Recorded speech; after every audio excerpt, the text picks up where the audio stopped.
So, ito na nga po.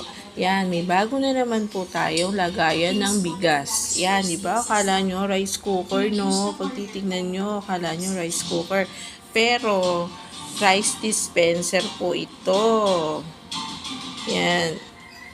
5 kilos lang po ang laman niya. Yan, meron din po siyang ganito, oh. Yan. Ang laki, oh. Kasi sira na yung aming rice, sira na yung aming lagayan ng bigas. So, naisip ko, ito na lang. Nakita ko lang din to. Ayan, oh, meron pa siyang ganyan, oh. Hindi ko lang alam kung para saan to, ha. Ayan, kasi sira na yung aming lagayan. So, ito, hindi na makaano sa space.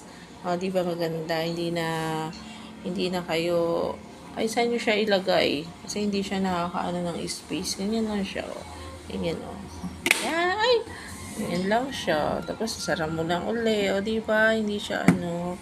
So, for today's video, yan po muna.